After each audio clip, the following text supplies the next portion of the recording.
Y también puedo mandar emojis. ¿Cómo haces eso? Mira, si el control izquierdo dejas apretado uno de los botones, te va a aparecer como un círculo.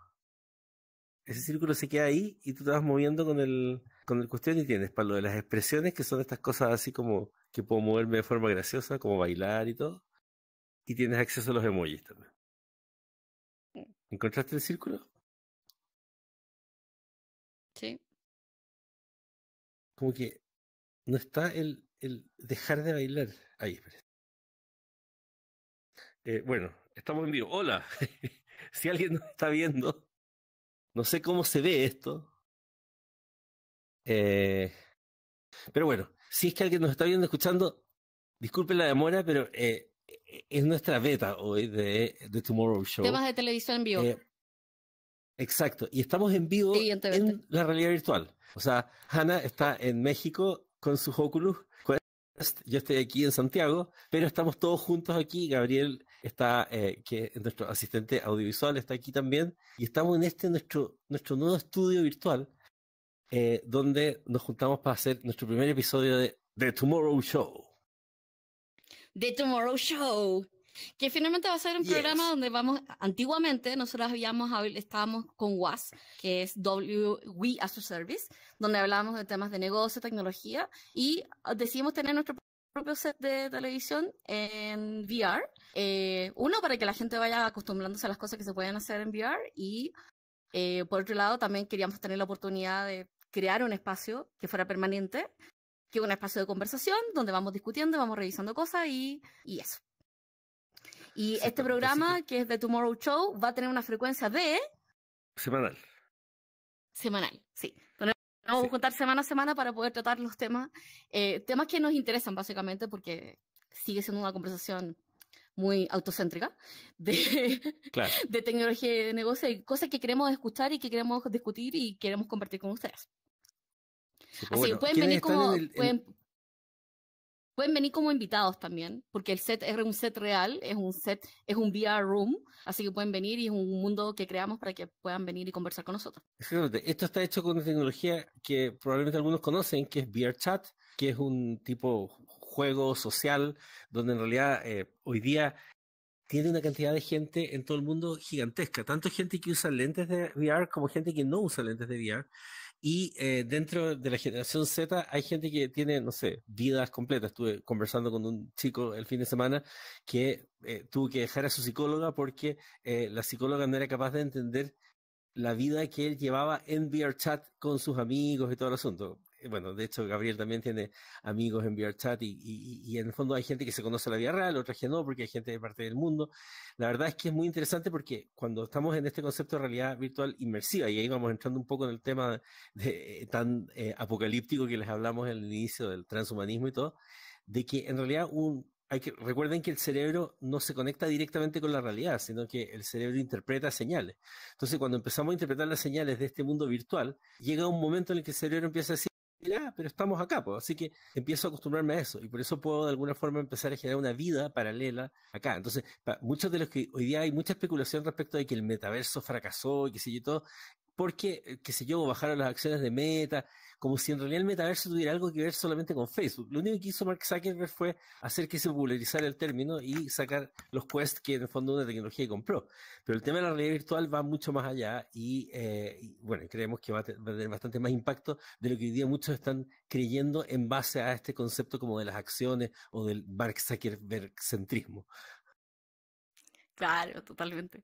O sea, hay un primer acercamiento que cuando uno piensa, dice, oye, ¿sabes qué? Con respecto a la realidad virtual, inclusive todavía estamos en una primera fase, porque si se dan cuenta, los avatares. Entonces, Andrés y yo decidimos hacer avatares androgénicos. O sea, antropocéntricos, básicamente. 2 manos, 2 pies, y básicamente no cola. Pero si ven a Snake, que no sé si Snake se ve en la pantalla de ustedes, Snake decide tener un ser con cuernitos. Igual de todas maneras, igual antropocéntrico porque tiene 2 patas y 2 pies. O sea, 2 manos y 2 pies. Claro. Pero eso es como una primera reflexión de cómo se viene la mano. Finalmente, en el sandbox, que es el VR, en realidad no necesitas tener las limitaciones básicas. O sea, como podríamos estar flotando en estos momentos. No tendríamos por qué estar sintiendo gravedad. De hecho, o sea, de hecho, quizás probablemente la próxima vez estemos nadando.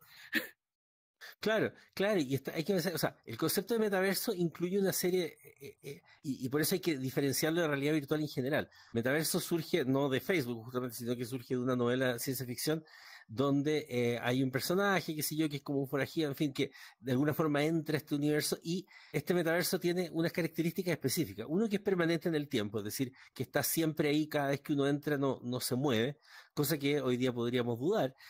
Luego es que es un símil o un espejo de la realidad. Y eso es un tema que se ha hablado mucho, se habla del concepto de gemelo digital. Y es como muy boomer X, como el concepto de que, bueno, la realidad virtual sirve para copiar exactamente la realidad como está afuera. Entonces ahí es donde tenemos un primer tema. Podríamos pensar que, como decía Hanna, hoy día tenemos estos personajes antropocéntricos y es parte de la gestión del cambio. Es como cuando uno va a instalar un nuevo software y trata de que las funciones se vean parecidas para que la gente vaya acostumbrándose. Pero efectivamente podríamos, ya se pueden hacer cosas bastante interesantes. Por ejemplo, el tema de la teleportación. Es como que hoy día la pregunta es, ¿podríamos decir que ya existe la teleportación, tomando en cuenta de que estando dentro del mundo virtual, yo puedo irme a, no sé, a distintos países virtuales y moverme, y estoy además conversando con gente que está de distintos países? ¿Le podríamos llamar eso teleportación? Solamente si existe la percepción de que el otro mundo existe y que hay un espacio entre ese mundo y este mundo.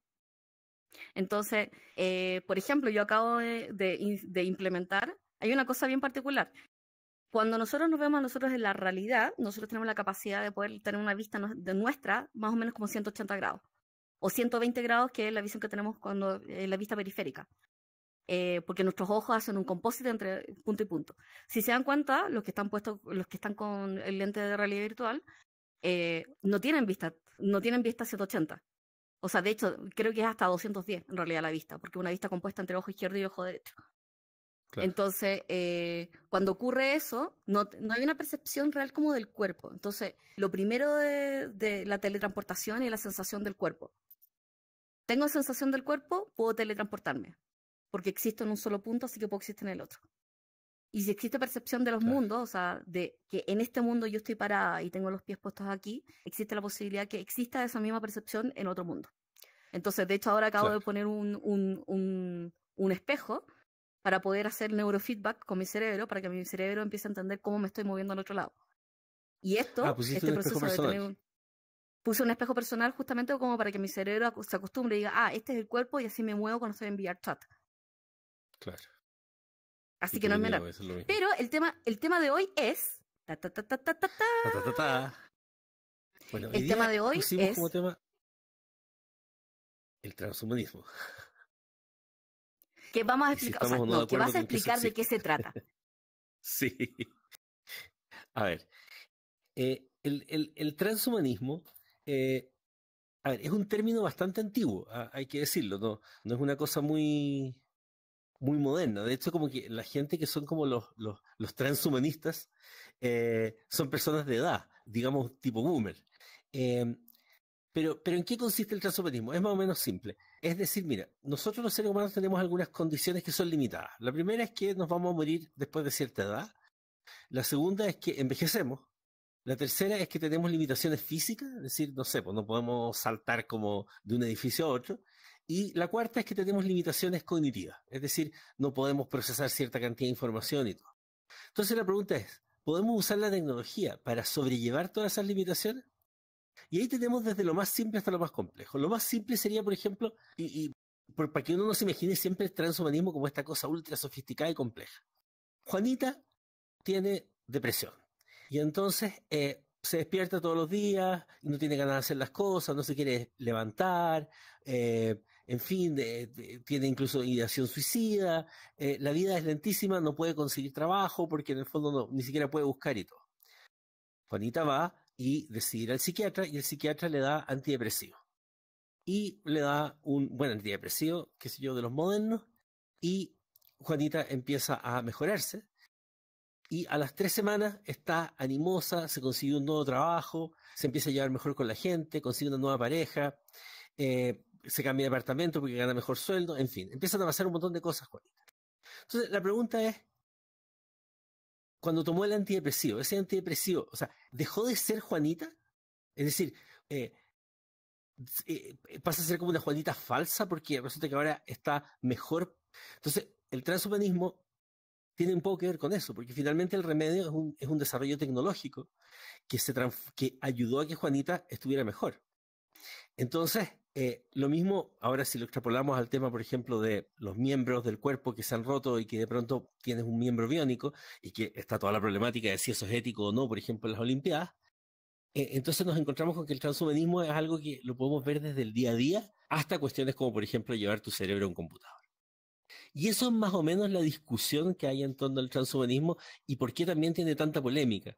Aparte de las conspiraciones que hay de que supuestamente, no sé, George Soros con no sé cuántas cosas más quieren apoderarse del mundo con el transhumanismo, pero en lo que tiene que ver con las cosas serias, lo más extremo que hay es la gente que quiere, como Ray Kurzweil, que lo que quiere es como de que uploademos nuestros cerebros al computador para que seamos trascendentes y podamos ser inmortales, pero desde estas otras cosas tan simples como tomarse un antidepresivo. O para gente que tiene TDAH, usar, por ejemplo, remedios para eso. Entonces, así comienza la discusión. Pero hemos estado discutiendo con Hannah últimamente respecto a si el término incluso es adecuado o no. DopPipCL, hola, ¿creen que los comienzos de Second Life cuentan como un metaverso? ¿Se acuerdan que quemaron una micro de Transantiago en SL y quedó como la primera protesta virtual en Chile? ¿Qué impacto creen que traerá a nivel local? Ah, qué buena pregunta. Me encanta.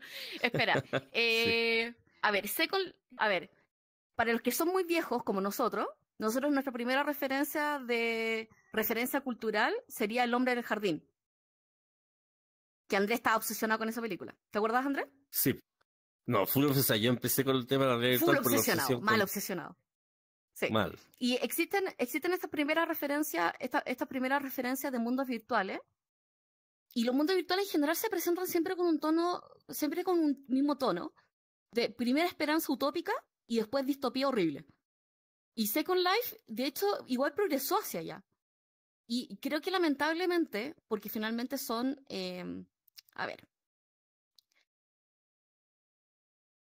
Second Life partió con una idea social de la creación de un mundo virtual y terminó derivada, en su primera derivada, como una plataforma de una tercera plataforma de marketing y marcas y ventas. Y yo creo que esa es la razón principal de por qué estas plataformas no están funcionando y por qué el VR no ha funcionado hasta esa época. Creo que Second Life definitivamente probablemente sea de las primeras referencias y de los primeros intentos de comunidades de vivir en Second Life. Porque sí hubo una comunidad de Second Life, definitivamente.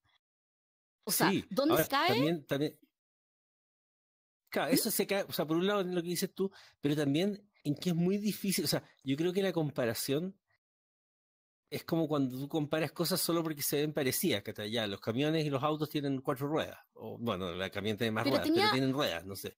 claro, pero no, por ejemplo, Pero no, creo que la por diferencia de ejemplo, la inmersión es muy importante. O sea, el hecho de que el sí, Second Life tú sí, sí, estés sí. frente a un computador y tengas al lado, no sé, a tu mamá que te trajo la cazuela o lo que sea, es muy diferente a estar dentro de la realidad. Y sobre Ah, todo, ya, pero además yo hago una espérate. diferencia entre... Si tú le preguntas a una persona que jugó miles de horas, casi las horas que pasa, no sé, un NBA dentro de WoW o de LOL, Ah, esos personajes son claro. igual de reales y no necesitas necesariamente la inmersión. La inmersión es social, es sociológica y no tecnológica.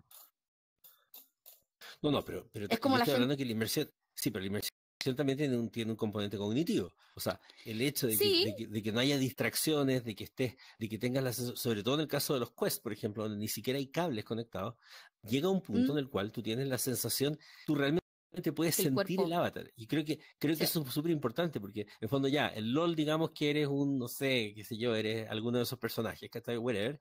Pero igual tú miras tu cuerpo y te ves a ti mismo frente al computador y tenés la Coca-Cola, la Red Bull al lado, qué sé yo, todo.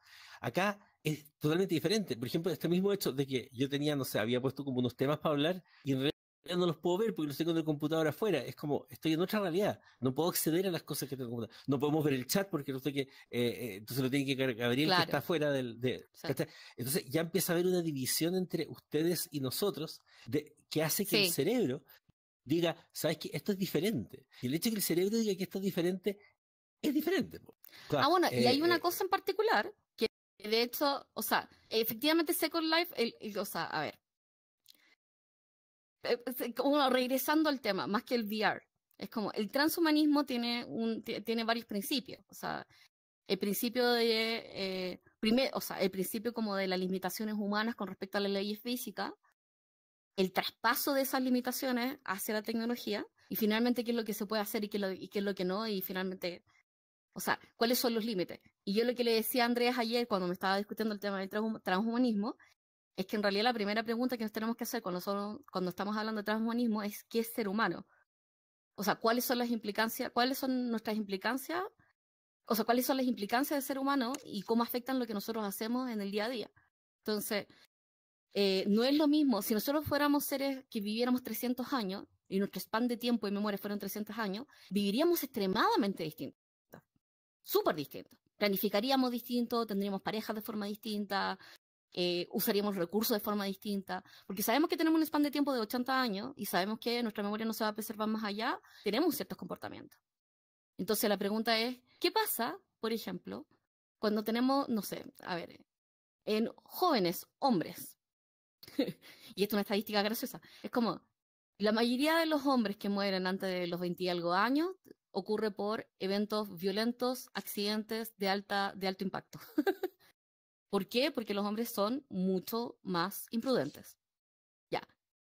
Si yo planteo societariamente de que en realidad es como, oye, no, mira, si tienes un accidente en BMX, te caes y tienes un brazo, en realidad simplemente te lo reemplazo con uno biónico, que es mucho más fuerte, que es mucho mejor, ¿va a modificar la conducta? Evidentemente va a modificar la conducta. Claro. Entonces, No, y de hecho, ahí la pregunta claro, es re complejo. Claro, ahí surgió algo como, ¿qué pasa cuando, por ejemplo, un ejemplo de transhumanismo muy básico sería el hecho, piensen ustedes hace 20 años atrás, estaban en la mesa conversando y alguien decía, oye, la reina de Inglaterra tiene, no sé, 80 años. Y alguien decía, no, tiene 82. Y ahí había que cachar quién era el más culto. Pero hoy día tú estás en la mesa y eso, o sea, se resuelve mirando Wikipedia, no es como no es un problema. Ahí estamos externalizando cosas, lo que hacemos es externalizar la memoria, estamos externalizando el conocimiento, etcétera. Entonces, hablábamos ayer con Ana de cómo también eso puede generar limitaciones. Entonces, por ejemplo, a mí me pasa que de repente me subo un Uber y la persona del Uber que me ha tocado, no sé, el mismo conductor o conductora, qué sé yo, que estamos en Providencia, qué sé yo, en la comuna, y es como, me dice, ¿sigo la ruta del Waze o usted se sabe alguna? Entonces, no, mire, siga la típica, vaya por Providencia, los Leones, es que yo no me ubico por acá. Es como, bueno, pues he estado varias veces, entonces, ¿qué pasa? La gente empieza a confiar tanto en el GPS que ya no se aprende las calles, ya no se aprende las rutas, ya no... Y es como, o sea, a mí me tocó al extremo de haberme quedado dormido y que de pronto estar como frente a un árbol o algo por el estilo, era una cosa muy absurda, y la persona me dice, no, pues que el Waze me dijo que hiciera esto, pero es obvio que no puede seguir más allá del árbol, entonces, como... Es que el transhumanismo finalmente es un traspaso de humanismo hacia otras cosas. Es como, tomo mi capacidad de poder hacer cálculos inmediatos y lo llevo a una aplicación. Tomo mi capacidad de poder socializar y confío en un algoritmo. Tomo mi enfermedad, o sea, tomo mi ADN y le hago una modificación. Y básicamente lo que yo soy lo traspaso a otras plataformas. Andrés, quedaste en una posición tan rara. Claro, eso pasa si me siento, que tengo que estar parado para que tú estás sentada en tu silla real. Estoy apoyada. Sí. Ah, claro, sí, literalmente es como rígida, un poco sí. así. Sí.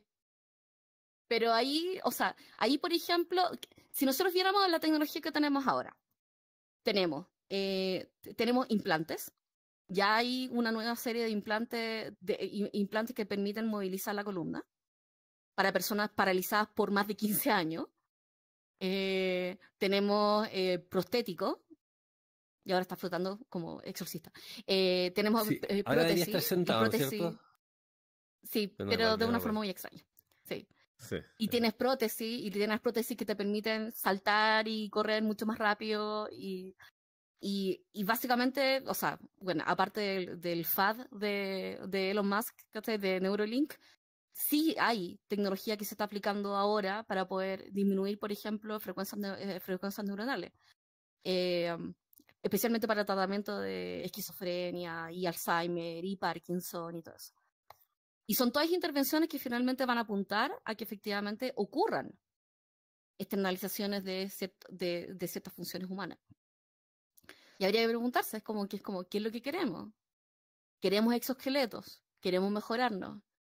¿Queremos ser más rápidos? ¿Qué queremos ser? Y Andrés desapareció. Y apareció en otro lado. Ay, gracioso. Ah. Hola, Andrés. Ya. Sí, hola. ¿Qué fue Sí, eso? como que es que fue como un reubicarse, porque como que se está esmachando todo. Ahora sí. Bueno, pero claro, por ejemplo, este asunto de los exoesqueletos, por ejemplo, es muy interesante. El otro día estaba viendo un programa donde mostraban un buzo en el fondo para gente mayor que hacía que los músculos de casi todo el cuerpo quedaran más bacanes. Entonces, en el fondo es como permitía que salieran, no sé, a correr, subir las montañas, cosas por el estilo. Y ahí es como que se abrió mucho el debate además de la ética, porque ¿qué pasa? O sea, va a tener jugadores olímpicos prostéticos y otros no. Por ejemplo, incluso preguntaban lo siguiente: ¿sería razonable que una persona pidiera que le cortaran sus piernas para que le pusieran 2 prótesis para poder ser biónico? Y hay un grupo de gente que dice que sí, pues tiene...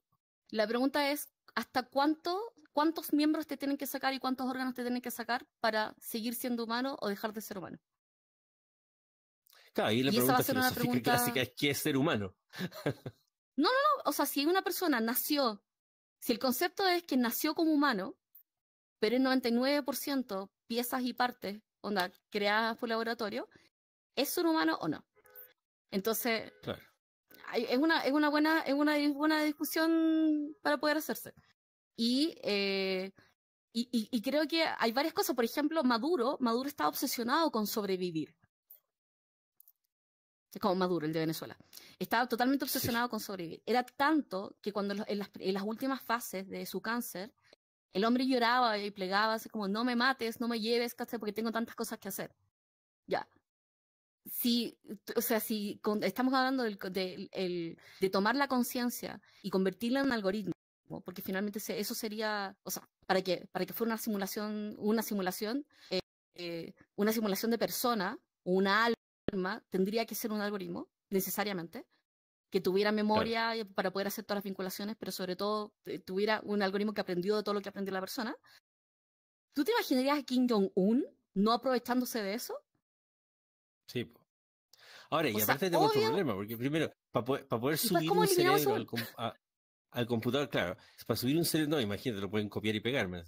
Entonces, imagínate que el problema es que, digamos que lo puedes subir un cerebro al computador, tenemos 1 billón de neuronas nosotros. Entonces, de partida tenés que hacer un César, de ahí que salga el sistema con 1 billón de neuronas, o sea, tenemos, que no sé, pues la tarjeta de video NVIDIA tiene 5.000 núcleos CUDA con suerte, digamos 1 billón de neuronas, en fin. Pero digamos que se puede. Está la pregunta, bueno, pero entonces también podría crear, o sea, fíjate, voy y copio un cerebro, pero le borro cosas y podría rehacer otro cerebro. Y siempre me he preguntado, el día que hagamos un computador que sea capaz de replicar un cerebro humano, y piense y en el fondo tenga voluntad propia y todo, ¿por qué va a querer mantenernos? Más que para que seamos pilas o cosas por el estilo. O sea, pienso al tiro en la cosa apocalíptica. O sea, los seres humanos, no sé, pues fíjate que los conquistadores llegan a conquistar, no sé, llegaron los españoles a América, ¿qué es lo que hacen? Genocidios, se pitean a todo el mundo porque encuentran que son inferiores y todo. Imagínate una computadora que piensa como los humanos, va a ser como, ¿y qué onda estos humanos que quieren, que comen, que descansan, que hacen sindicatos? No sé, es como, ¿what? O sea, yo ni siquiera pienso en una inteligencia artificial que vaya a hacer eso. Me pregunto qué van a hacer los humanos cuando sean transhumanos. No, claro, pero creo que voy es que para que podáis construir una estructura, Doppio CL, quizá el transhumanismo llegue de la mano de algo ajeno al ser humano en sí. Es muy poco probable que el ser humano se ponga de acuerdo para avanzar hacia algún tipo de singularidad si quien lo solicita es alguien con forma humana. Sin embargo, una hegemonía digital podría conducir ese acuerdo social global para avanzar hacia el transhumanismo. O sea, claro. Yo creo que, o sea, mi sospecha es que la siguiente fase de transhumanismo va a ser, tal como fue la moda en los 60-70, va a ser la criogenización. O sea, ya hubo intentos de millonarios que se trataron de criogenizar en los 60-70 y 80-90. Y con esta nueva generación van a decir, ok, hay computadoras cuánticas que posiblemente se podrían convertir en memoria y quiero preservar, y creo que la excusa va a ser la preservación de las inteligencias de las mentes brillantes. Por lo menos esa sería como Walt Disney. O sea, igual me encantaría saber qué opina Walt Disney de Marvel y de Star Wars y todo eso.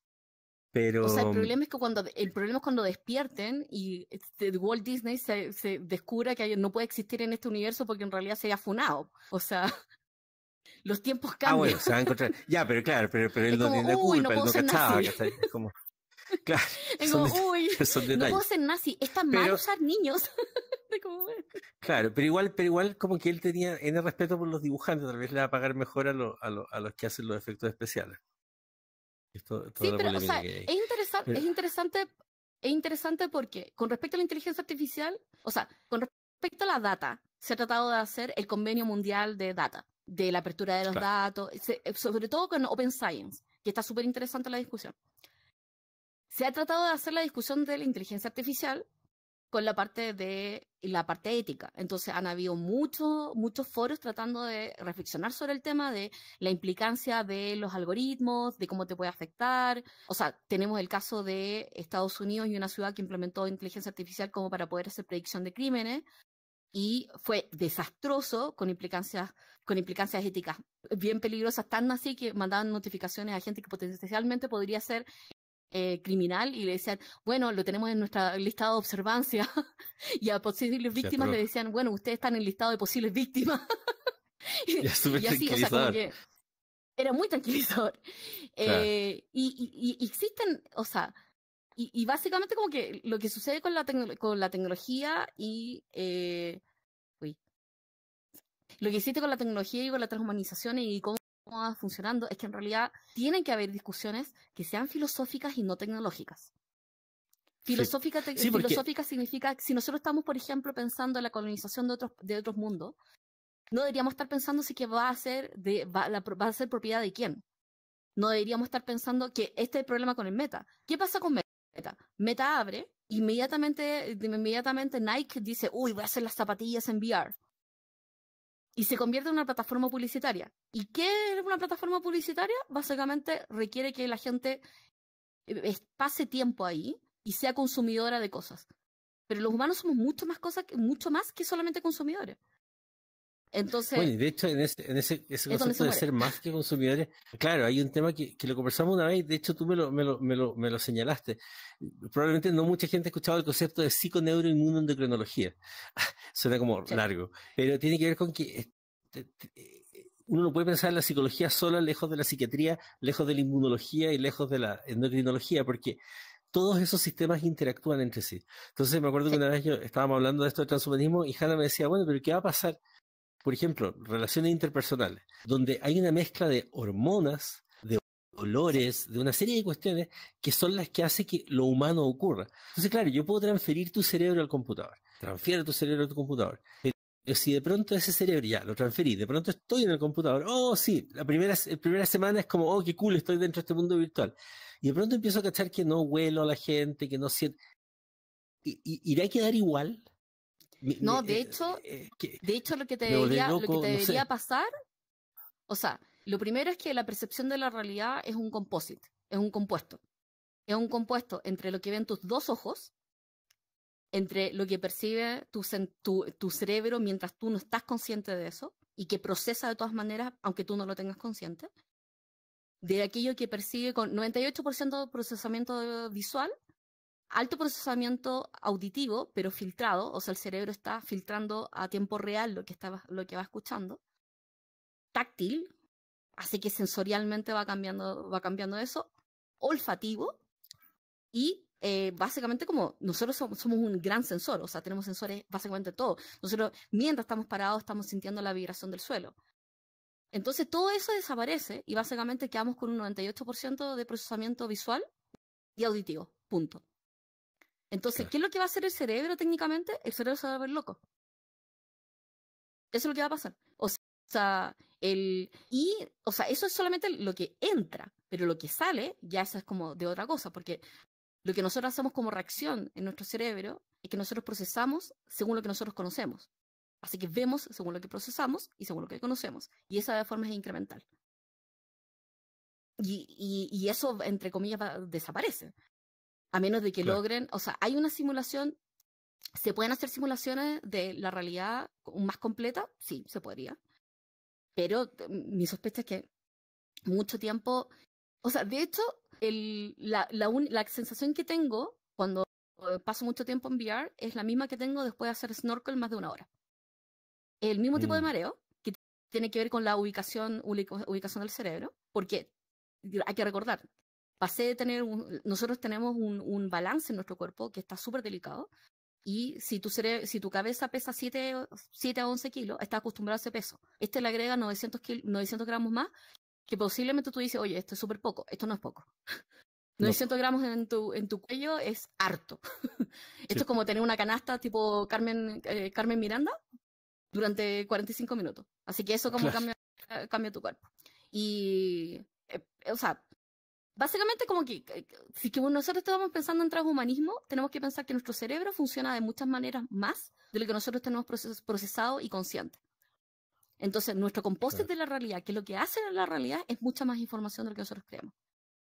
Y por otro lado, lo que nosotros generamos a base de eso también es mucho más, porque nosotros transmitimos mucho más a través de las feromonas y a través del contacto y todo eso. Entonces, como que faltan muchas capas de información para que esto sea real.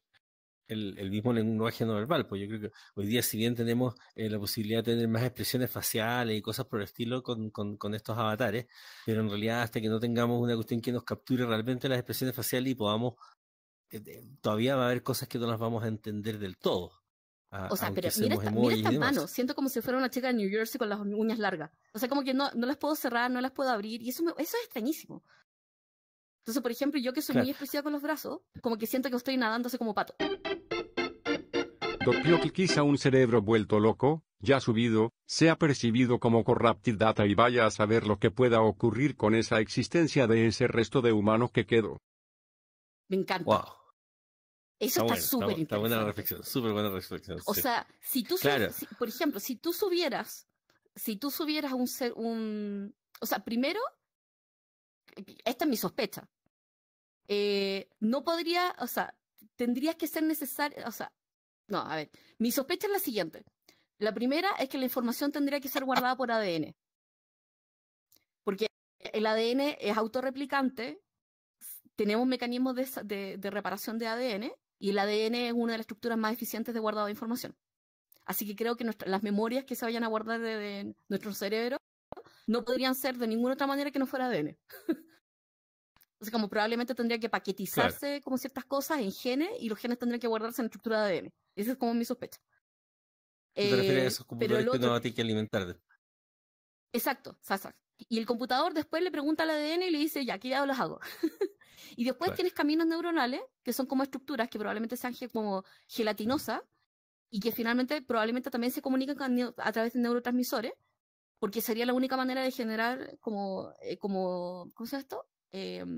Caminos más eficientes, porque finalmente nosotros tenemos varios caminos para poder llegar al mismo pensamiento, varias estructuras para poder llegar al mismo pensamiento, y eso se construye a través de estructuras neuronales que se pueden reparar en el tiempo, y lo que hace finalmente como todas las estructuras de mielina y todo es como hacerlo más rápido y mucho más eficiente porque se utiliza más. Pero en un cerebro dañado, eso es súper interesante, porque por ejemplo en un cerebro dañado, Andrés, o sea, no sé cómo podríamos, si tuviéramos que hacer un ejemplo de cerebro dañado, sería por ejemplo un cerebro epiléptico, que técnicamente no vamos a hablar de mentes dañadas ni salud mental, sino vamos a hablar solamente como de la parte fisiológica. Que en el caso epiléptico sería básicamente... incluso en el ADHD tenías daño. O sea, sí, porque en el ADHD puede ser... Claro, o sea, por ejemplo, podríamos decir que un cerebro dañado es un cerebro que tiene, roto alguno de los mecanismos de recompensa, por ejemplo, es adicto a la dopamina o a la serotonina o a la adrenalina, tiene problemas de consumo de energía, por ejemplo, Eso podría decir, Claro, hacerse una definición como cerebro dañado. Si pensamos en la pregunta que nos hacen acá, cuando dice un cerebro que se volvió loco. Y es interesante porque el concepto de la locura, que lo podríamos hacer más bien a la esquizofrenia, es contextual. en el caso ¿ya? Es bastante contextual y en el fondo, de hecho, tú tenés gente esquizofrénica, o sea, a ver, tenés gente que, por ejemplo, no sé, para un Amish es un esquizofrénico. Entonces, porque, no sé, quiere usar una Xbox, ¿ya? Entonces está loco. Entonces, es contextual en ese sentido, ¿te fijas? Porque, de hecho, en el fondo han encontrado que algunos de los esquizofrénicos que tienen las ideas más locas, años después, es como era una idea razonable. Tienes razón. Claro. Y no necesariamente se ha encontrado, si bien existen estudios histológicos que muestran de que hay algunas diferencias entre el cerebro de los esquizofrénicos y los cerebros normales, por decirlo de alguna forma, no son necesariamente daños. Entonces, es interesante la pregunta de la data corrupta, en el sentido de que para que yo considerara a una persona, un cerebro loco, entre comillas, como data corrupta, tendría que ser que considero que los procesos que está haciendo, de alguna forma, por ejemplo, sobrecargan el computador en general. Entonces, resulta que está haciendo un proceso a un tan alto nivel y loco, así entre comillas, de que está alucinando, que hace que se queme la CPU y sería como cuando tienes un hosting compartido y alguien pone un sitio de e-commerce y tiene millones de usuarios y en el fondo se pitea el espacio compartido de todo el resto que tiene sitios web de pymes ahí. Pero ahí entonces la pregunta es, bueno, pero el problema de quién es. ¿Es del hosting o es de la persona que se consiguió un montón de visitantes? Porque en realidad uno podría decir, pero qué bacán que se consiga tantos visitantes. Entonces como que es complejo porque entonces yo podría determinar como data corrupta un juicio respecto de lo que es alguien que está loco o no está loco. Y ahí entonces entramos a la problemática del transhumanismo y la eugenesia, no sé, y una serie de otras cuestiones donde pueden haber discriminaciones, donde de alguna forma un régimen político puede influir y decir, oye, tal persona, y juzgar que está loca y por lo tanto que su data es corrupta porque puede corromper al resto. Si lo piensan en el mundo de los humanos, ¿qué es lo que se decía? Siempre se habla de la persona, no sé, la persona que es como extremista o que de alguna forma tiene una forma de pensar, es como la manzana podrida. Si pensamos el concepto de manzana podrida, se supone que la manzana podrida hace que se pudra el resto de las manzanas, eso sería data corrupta. Pero la afirmación de que esa manzana está podrida es una afirmación subjetiva. Y creo que Hannah se le ha como agotado la batería del Oculus o algo por el estilo. No sé si... pregúntale a Gabriel por WhatsApp. Eso parte de las cosas de ver por primera vez un programa en VR. Pues estamos aprendiendo cuánto dura la batería y cosas por el estilo. Tal vez a mí también está a punto de acabarse. Pero bueno, eso.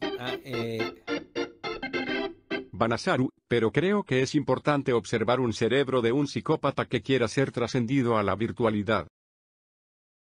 Sí, claro, sí, lo que pasa es que, bueno, si ustedes me vieron muy cerca de la cámara es porque Gabriel está al frente mío, ustedes no lo ven, y cuando él habla, esto tiene sonido posicional, entonces si yo estoy lejos de Gabriel no le escucho las cosas, entonces me tengo que acercar. Entonces la pregunta tiene que ver con qué pasa si toma una persona que ya está loca y quiere ser trascendida, ¿cuál sería el peligro? Claro, efectivamente uno tendría que pensar, o sea, primero, tener cuidado con la interpretación de qué es lo que es loco y qué es lo que no es loco, pero probablemente al igual que cualquier tipo de, no sé, como cuando una persona quiere adoptar un niño o cuando quiere hacer cierto tipo de cosas que pueden tener algún tipo de peligro, tal vez si existiera la posibilidad de transferir cerebros a computadoras en algún momento, cosa que, recuerden, 1 billón de neuronas, en fin, si existiera eso, tal vez efectivamente las personas tendrían que rendir un examen o algo por el estilo, pero que nuevamente tendría criterios y estándares que alguien definiría. Que alguien definiría qué significa estar loco o no estar loco. Porque alguien podría decir que le da miedo que entre una persona loca porque puede corromper o puede hacer cosas raras en ese mundo. Pero el problema ahí es un poco lo que yo digo cuando la gente que trabaja en tecnología, que pone unas passwords horribles, que tenéis que poner como 20.000 cuestiones para proteger los sistemas. Yo siempre he dicho, no es mi problema andarte protegiendo el sistema a ti que lo hiciste. Tú tendrás que tener un sistema seguro. No tengo por qué yo tener que usar una contraseña complicada para entrar a tu sistema. Aquí yo podría decir lo mismo. Si no soy capaz de construir una estructura de mundo virtual que sea lo menos corruptible posible, y porque simplemente llega una persona que tiene ideas distintas y se ponga a dibujar cosas raras, el mundo se va a corromper, quiere decir que hay un problema en el diseño de ese mundo también.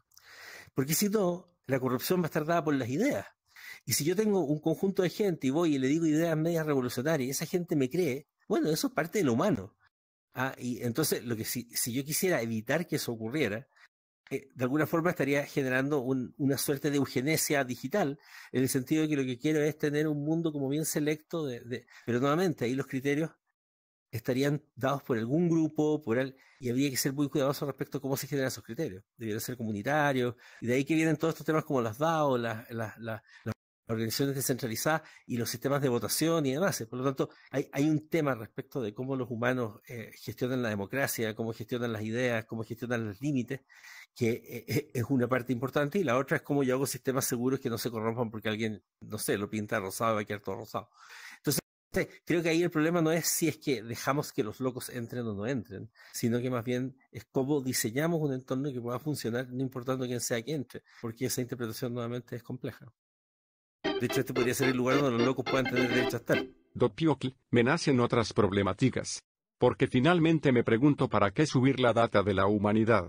¿No me bastaría subir un solo cerebro al sistema, y clonarlo para usarlo como poder de cálculo y además, como un sistema de no esclavitud transhumanista?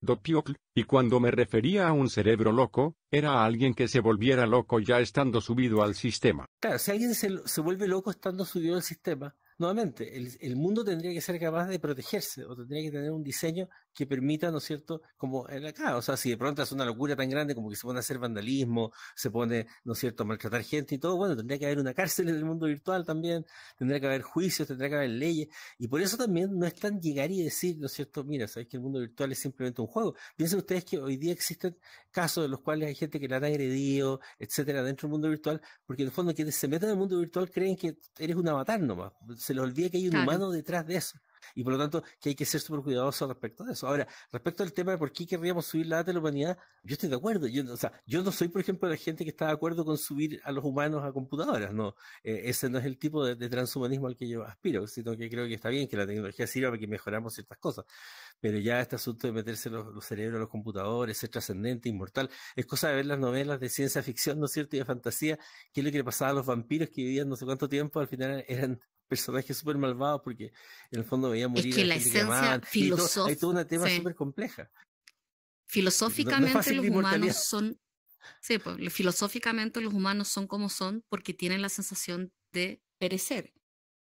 Exacto. La mortalidad del humano es parte esencial de cómo son. La percepción Claro, de que la razón de por qué tienen familia, ¿cachai? Es como... Claro. O sea, pienso que Silvio Bizancio, cuando como se definió la religión así como tradicional, católica, etcétera y todo, y que había un montón de religiones juntas que iban dejando unos trozos de una, unos trozos de otro, una de las primeras cosas que sacaron fue la transmigración de las almas, porque de alguna forma pensar de que las personas se reencarnaran ya las hacía tener una actitud más rebelde, entre comillas, como puedo hacer cualquier cosa, versus el que en realidad vean a no, los de aquí budistas y a el los infierno te hinduistas. al cielo. Claro. Pues, O sea, me acuerdo de la historia que me contaste de los terremotos en el Tíbet.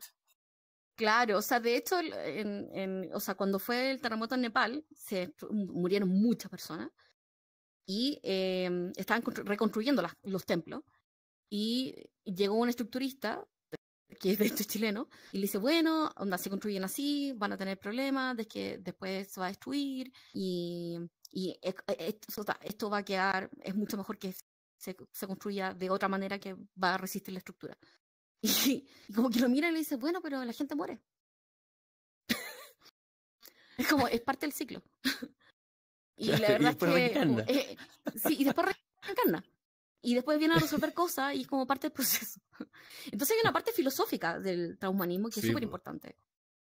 O sea, de por qué vivimos como vivimos, qué es ser humano finalmente, cuánto es lo que queremos nosotros lograr. Me parece interesante.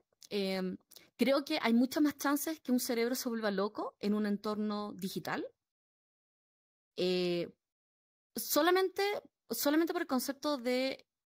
solamente por algo que nosotros no tenemos contabilizado y que solamente tenemos preguntado de forma subjetiva, que tiene que ver con el nivel de felicidad que nos trae la interacción social.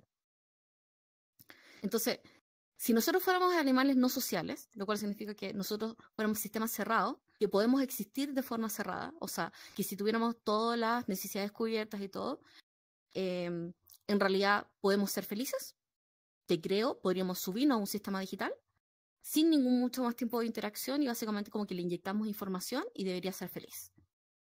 Pero en realidad ya hay estudios con bebés que eran esto era súper cruel, pero básicamente eran bebés bebés en pabellón de neonatología, unos con interacción básica, te dan comida, se van, y otros con interacción de cariño, hablar y bla, bla.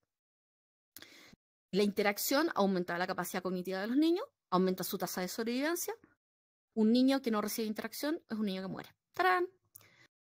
El cerebro no debería ser muy distinto, independiente de, el cerebro humano, por lo menos, no debería ser muy distinto. Ahora, también hay otra cosa. El cerebro humano tiene la capacidad, está construido de cierta manera. Y su construcción básica es sobrevivir. Esa es su máxima. No ser feliz, no ser inteligente, sobrevivir. Eso es lo que quiere ser un ser humano. Entonces, cuando el humano deja de tener un cuerpo y ya no tiene las alertas de que va a morir, la pregunta es ¿qué pasa? Claro. Y yo estoy casi segura, considerando la cantidad de procesamiento que se ocupa para no morir del cerebro, que probablemente el cerebro se muera. Sí. Es como no hay cuerpo, sí, no hay cuerpo, no hay alerta, no hay adrenalina. Es como, no tengo temperatura, claro. ¿Qué es esto? ¿Cachai? No voy a morir. Claro, yo creo que el experimento que habría que hacer, lamentablemente no se puede, pero sería como tomar unas personas y llegar como científico y convencerlos de que ya se descubrió la cuestión para la inmortalidad y hacerlos vivir como en un pueblo especial y mantenerlos convencidos de que son inmortales y ver cómo se comportan. Pero claro, igual tienen problemas éticos. O sea, sí. O sea, casi todas las pruebas de esto van a ser problemas éticos. Ahora, existe formas de detectar, por ejemplo, hay un psiquiatra argentino que hizo un análisis algorítmico de texto en Twitter para poder detectar patrones de esquizofrenia y ataques de, psicosis, sobre todo, en Twitter. Entonces detectó con gran porcentaje de asertividad cuando una persona iba a tener un brote psicótico.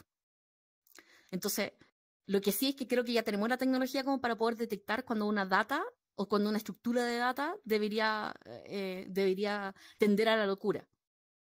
O sea, vamos a tener dispersión, semánticamente se podría hacer la discusión. Así que, en el caso de que subieran un cerebro loco, tendría que tener pensamiento repetitivo, pensamiento desestructurado y así. O sea, básicamente ya tenemos la tecnología ahora para poder decir, oye, este cerebro está malo, ¿cachai? Probablemente deberíamos destruirlo. Sí. Ahí la pregunta va a ser una pregunta bastante razonable. ¿Está vivo? ¿Podemos apagar un cerebro una vez que lo subimos? Sí. ¿O estamos matando a alguien? Eso es una tremenda pregunta. Así que bueno, yo creo que sí, la discusión es eterna. Nosotros les prometimos de que le íbamos a decir cómo transhumanizarse. Así que se va a enojar con nosotros, pero en realidad la forma de transhumanizarse es que usen Google, que básicamente todas las cosas que ustedes usen que mejoran su... Pero partamos con... transhumanizarse. De pronto un diseñador. No, partamos con lo mismo que nosotros hicimos ahora. Entonces, claro. Lo primero que tienen que hacer es, se meten a una página que se llama readyplayer.me y se crean su avatar. Sí. La gracia es que ese avatar se va a poder usar tanto en VRChat como en Spaces.io, que es otra plataforma que usamos, Spatial.io, y en Spatial.io es una plataforma en la que ya pueden ir y pueden crearse una cuenta, igual que en VRChat, y por ejemplo, si alguno de ustedes tiene una empresa o tiene una oficina y quisiera crearse su primera oficina del metaverso, vaya a Spatial.io y se la crea súper fácil, le mandan el link a los amigos y pueden entrar con o sin lentes, esa es la gracia, y igual ya es un espacio donde pueden conversar, escuchar la voz y todo. Entonces creo que tener una primera expresión y no necesariamente necesitan ser humanos, pero sí un buen ejercicio espiritual, como visualizarse cómo se quieren ver, porque finalmente esto sí es una decisión. El cómo tenemos nuestro cuerpo físico ya es como tiene que ver más con genética, el cómo hagas tu avatar va a hablar mucho de ti.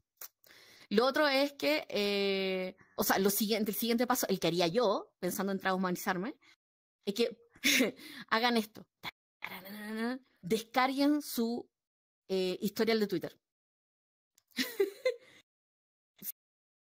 Sí. Y lo que pueden hacer es que, bueno, Andrés tiene muchos avatares. Lo que pueden hacer es que toman esa base de datos y la pueden meter en herramientas de grafos. Claro. Y lo pueden meter en herramientas en herramientas de grafo, y nosotros ocupamos una que a mí me encanta, que la amo, que se llama Infranodus, y pueden convertir la información de su Twitter, todas sus palabras clave, la pueden convertir en grafos, con nivel de relación, y pueden vincularlo. Está increíble esa herramienta. Sí, buenísimo. Solamente como para que ustedes reconozcan, ya, si me quiero traumatizar y quiero subir la información en mi memoria, ¿cómo lo podría empezar a hacer?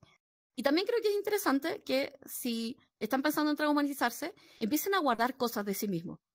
Por ejemplo, su voz. Yo creo que inclusive es un súper buen regalo. Hola, mamá, te amo. Para que, si en caso que a uno le pase algo, o pedirle a los papás que lo hagan. Y empezar a guardar esas versiones. Y pueden empezar a probar cosas en esa orientación. Empezar a guardar sus memorias, empezar a guardar su fotografía. Pueden subir sus fotografías para que el AI juegue con ellas. Eso es interesante. De hecho, hay estos AI de inteligencia artificial de arte que utilizan como información. Pueden alimentarlo para ver cómo es lo que sale, porque finalmente, probablemente la versión transhumanizada de nosotros van a ser versiones de ese AI en el futuro. Así que pueden hacer una predicción de eso. Y después hay cosas como el tema de... Se llama infranodus.com. Sí, infranodus.com. Y si van a emotive.com, en emotive.com venden unas bandas. Hay un casco que es muy caro, pero tiene una banda que debe costar, no sé, $100 y tantos o $200 menos, que tiene 5 sensores. Y mientras no tengamos Neuralink, que probablemente sean muchos años, si es que existe, esta banda, la gracia es que se pone, es portable, dura casi todo el día prendida, se conecta vía Bluetooth al teléfono. Y va leyendo. Y va leyendo tus potenciales evocados de acción, como un electroencefalograma.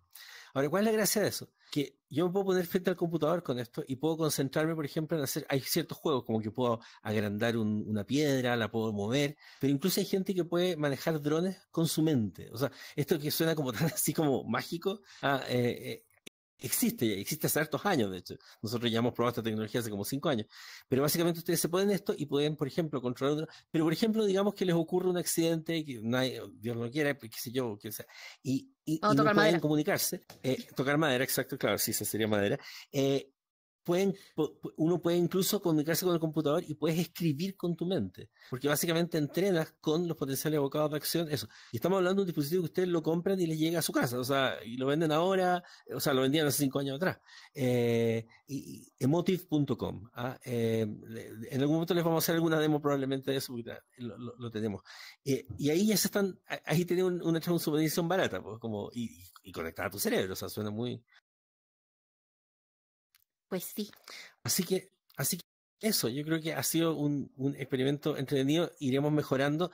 El próximo programa vamos a mandar algunas instrucciones para aquellos que se quieran meter de frentón, o los que tengan lentes puedan realmente meterse, les vamos a mandar una invitación al mundo donde está creado esto. Al ambiente. Quiero aprovechar de felicitar a Gabriel, que es quien construyó este estudio tan bonito, y varias de las otros mundos que ya van a conocer en algún momento. Les recomendamos también que vayan a www.tomorrow.show. Ahí van a ver noticias relativas al show, los videos, los que no lo pudieron ver, vamos a poner material, links, etc. ¿Tomorrow Show o Tomorrow Show? Sí, The Tomorrow Show, sí. www.thetomorrow.show. Y si van a www.thetomorrow.camp, ahí también van a conocer un programa nuevo que estamos sacando para quienes quieran incursionar en el mundo de la realidad virtual, con una lógica de aprendizaje nuevo que estamos experimentando, donde estamos enseñando temas que tienen que ver con customer service, pero de una forma completamente diferente. Ocurre en la realidad virtual, les entregamos los óculos, todo, y en el fondo utilizando gamificación, economía del comportamiento, realidad virtual, etcétera.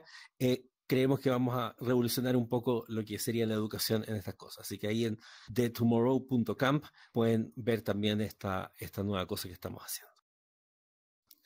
Así que muchas gracias por estar. Hannah, probablemente algo le pasó. Parte de esto de ser el primer programa. Así que eso, que tengan una excelente semana. Vayan transhumanizándose de a poco y nos estamos viendo. Bye.